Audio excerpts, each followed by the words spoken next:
We'll just quickly start because we're here and we understand that there's so many customers that have previously bought T-channel style accessories to make sure that we've actually accommodated for that. And I've got in my pocket here the T-slot adapter. Do you want to just quickly talk us through, I guess, how this is going to work and the versatility of such a simple piece? I mean, to start with, you look at the Tula bike carrier, for example. It's a good bike carrier as is. Plenty of people have got them. The T-channel, as with all of our accessories, a couple of bolts in the top. Drop it over, tighten up with your Allen key and slide in your T-slot as you normally would.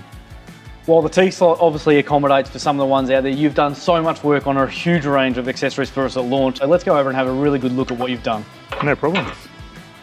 Geez, Andrew, where do we start? I mean, I guess with the base rack is one product, but when you take into consideration the guardrails, all the accessories, we're launching, what, 20 plus products. It's an exciting time. It is. I mean, you look at our old racks and we didn't have all this stuff for them, so this is great. How fantastic. Here's the way. We'll start with the tie downs. So first of all, we've got the eye-nut tie down as James showed you before. It just tightens on. We suggest that then you go, grab your screwdriver, stick your screwdriver in, give it a good crank, make sure it's tight. You've got a bulletproof connection that's going to stay on your car for when you want to bring things on and off. Things like ladders, for example, where you put it in the same spot every time. That's perfect. I really enjoy this quick release cam. How good is that? I mean, it's a single-handed on and off and just perfect for when you're just putting on a swag or a bag that you're not normally using day to day. So it's a simple cam action, locks straight into the dovetail. Stainless steel construction as well. Uses a simple ring tie to give you that tension. One thing you got to look out for though is, unlike the eye nuts, you do have to take them off after use. Well, why don't we move on to straps, I guess. It looks like we've got some pretty unique strapping attachments. Do you want to quickly run us through the designs you've put there? So as you can see, it's designed to go straight onto the dovetail using that shape. It's designed to sit on there and, as you can see, doesn't fall off. Now, of course, this is a bare bugbear of mine, which is that in the past, I've been always falling hazard to the fact you get the common J hook, you run it through your ring pull, you throw this over the other side, and by the time you start to go tightening it, this end's already fallen off and you start actually ratcheting and all you're doing is ratcheting a J hook back towards yourself and you've actually tied nothing down at all. Hit it on the head, Mark. And the other great thing, I mean, you got to remember, these straps, you don't even need the tie downs. Straight on, done. All right, one less component, I love it.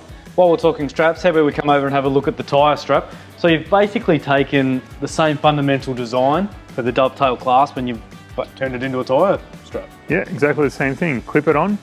We've got 3 1-metre straps, which means you can carry nice big tyres on it. And of course, the way we've done it here is probably the preferred way of setting it up. You've got 2 straps at the front, 1 at the back, which makes it perfect for tying it down or ratcheting it from the rear of the vehicle. Exactly. And on top of that, while we're talking about, I guess, tyres, I mean, they're a big unit. We're talking, you know, products can be upwards of 50 kilos. Point loading, and we talked with James earlier about each beam has a 25 kilo point load. And we want to make sure that if we are loading a tyre like this, which is nicely spread over with lashings, 3 beams, that things like our jerry cans or other weighty items are maybe moved onto other beams to make sure that we're not increasing or exceeding, I should say, those beams. Exactly, so that 25 kilos or 55 pounds in the other measure, you do want to spread it around. We'll get James and Steve to come and remove that tyre for us, and I'll get you to come around here and we might explore some of the other accessories. Yeah.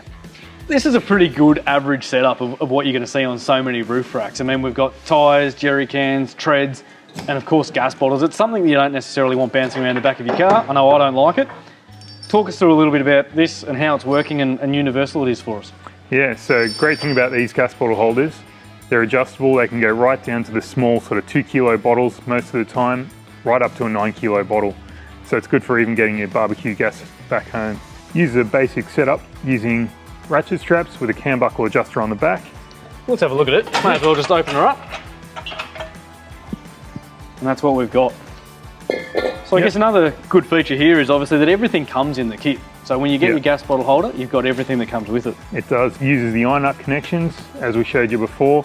We've got some stainless steel adjusters as well, which lock onto the bottom of your bottle to help it sliding around. So in this particular instance, we've got it mounted over 2 beams and through the gap. Is that where it's got to go? It doesn't have to go there. We've got plenty of adjustment here. So we can bring this eye nut, bring the whole lot over on top of a beam, or you can have it sort of spread over 1.5 beams. So it really just allows you to adjust it based on whatever else you've got on the roof rack at the time to make sure you've got a good fitment. Exactly.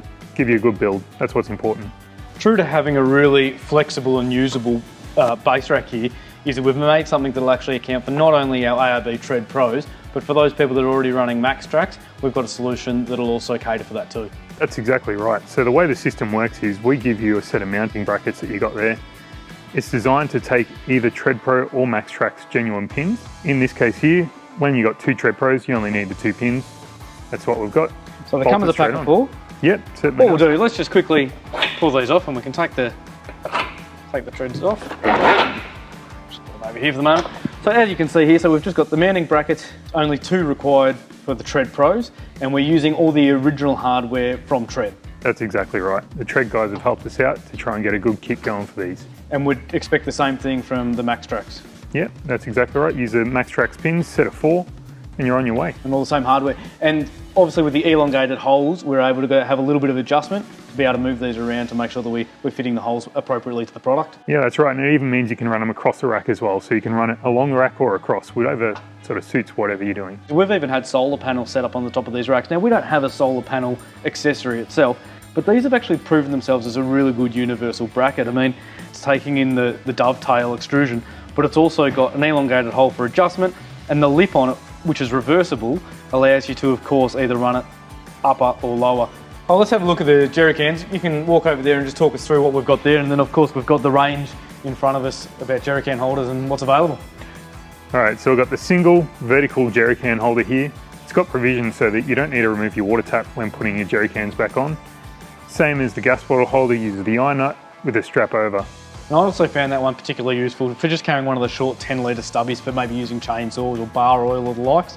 Now, of course, we've got quite a few jerry can holders. Do you want to maybe talk us through? We'll start left to right. So this is the vertical again, this is the double. With the double jerry can holders, as we talked before, there's only a 25 kilo or 55 pound limit per slat. When you've got a double jerry can, you're over that.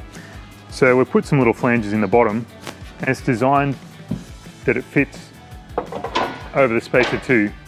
And with the doubles, you can actually turn it either way. Okay, so it's a bit of a guide just to help the users understand, not to potentially stuff up and only put it over one beam. Exactly. Last thing we want is people causing themselves problems. So that's our vertical. Yep, we've got the double horizontal and the single horizontal there as well. And another thing to note, we've made these a little bit oversized because some of the water cans are a little bit bigger than the good old steel ones. So what we've got here is the quick release awning. Now, as we were saying before, everything's quick release. You know, you back off the nuts a little bit before they... Take the whole thing off. Yep, only a couple of threads through. The beauty about the quick release one is it's really designed for one person to do it sort of safely on their own. Same as our standard quick release system. The other thing you might notice is how flush this flat, is. Isn't it? Yeah, really low. So all these brackets are designed, if you flip them the other way, you'll lift it up nice and high because obviously some cars have clearance issues to the door. And of course, I guess if you're going to run your guardrails, it might not be such a big deal to you and you're happy to actually get it higher up. Exactly. And really it's about not limiting what people's builds are. You customise this rack and these brackets to your car. And of course, these are the quick release, but we're also running a very basic standard awning bracket as well. That's right. Again, the standards, put it down, flush, put it up, give you that extra clearance. So roller, simple system, 35mm powder coated aluminium tube, running on bushings. You might notice that all the fittings are below flush. So as James was saying before, when you're dragging up sheet materials like plastic, you don't want to scratch it on brackets or anything like that. And so this comes nice in 2 different dimensions? It does, so that's to suit the narrow or the wide rack. The other thing to remember is we can take this off and put it on the side if you want. Right, so if you, for whatever reason, you've got a use to be loading things from the side of the vehicle, why not run it on the side? Makes perfect sense. Yeah.